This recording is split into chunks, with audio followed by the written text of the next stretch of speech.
Fox News alert and sad news. Senator Dianne Feinstein of California has passed away. The U.S. Senator was 90 years old. She was elected as the first female to ever serve as a senator in the state of California back in 1992, nearly 30 years ago. Chad Pergram is live at the Capitol with the latest. Chad, we know she wasn't doing well. What happened?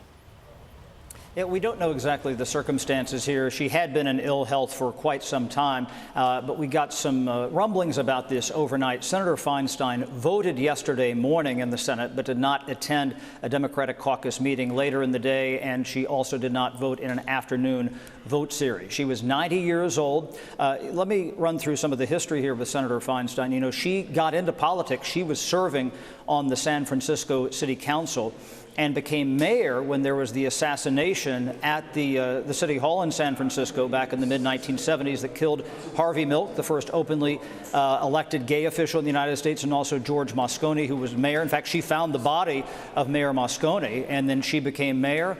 And, tinkered with running for governor, was the mayor for many years, and was elected to the United States Senate in 1992 as in the year of the woman. This is where there was a wave of female lawmakers who were sent to Washington, D.C., including in the Senate. She had led the Judiciary Committee. There had been some calls for her to step down because of ill and infirm health. She missed several months earlier this year due to a bout with shingles, and she was hospitalized for quite some time. She came back. She was here and there over the past few months, voting off and on, but Senator Feinstein, unfortunately, has passed away at the age of 90. Now, what does this do as we try to avert a government shutdown here? They have the votes in the Senate to pass an interim spending bill to keep the government open. There are more than 3/4 of senators who can vote there, so that's not going to be an issue in terms of breaking a filibuster or keeping the government open. But the governor of San Francisco, Gavin Newsom, has indicated that he would appoint a black woman to the Senate. Now, this has raised some political hackles back in California because you have Barbara Lee, the Democratic representative from California, who's indicated that she thought that she should maybe be appointed to this. You have Adam Schiff, the congressman, the former chair of the Intelligence Committee, who is running, Katie Porter, the Democratic congresswoman from California. So it will be interesting to see who they appoint to the Senate and just how fast they do it. But as to the mechanics of dealing with a government shutdown, that's probably not going to affect that regardless of the timing. They're not going to necessarily need her vote because something is not on the edge based on that Senate vote there. But tragic news this morning, Senator Dianne Feinstein passing away at the age of 90 after, more than 40, almost 50 years in public service.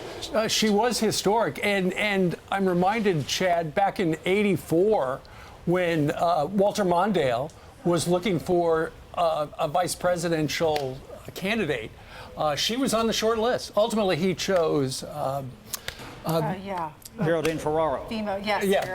Geraldine Ferraro, the congresswoman from New York State. That's right. But Dianne Feinstein was such a player back then. She had drawn the attention of the Mondale campaign. Yeah, exactly. And when I talk about Senator Feinstein, one of the things that I found, she was very close with Hillary Clinton. In fact, some weeks after Hillary Clinton had lost the 2016 election, we found Senator Clinton here at the Capitol in Senator Feinstein's hideaway office, having a light dinner with her. It was something we didn't expect, and all of a sudden there was Hillary Clinton. They were having some wine. They even offered me some of the wine, frankly. Nice. California wine, of course, being from California. You can't say no to that. You got to sit down with these ladies. That's powerful. Right. That's right. And the other thing about Senator Feinstein, too, keep in mind where she got a lot of detractors, certainly from the right, was her passion on firearms, Second Amendment issues. And it goes back to that shooting at San Francisco City Hall. Yeah. This is a little bit lurid, but she actually found, she told me one time that she actually found the bullet in George Moscone's body, and that's why she was an ardent advocate for arms control, arms control here in the United States. Yeah, she was pretty strong on foreign policy as well in the past, but it's been controversy over the last year and a half. Can you describe the family battle?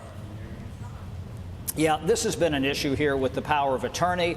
When she showed back up to the Capitol, you started to see this woman surfacing with her, kind of taking her around the Senate.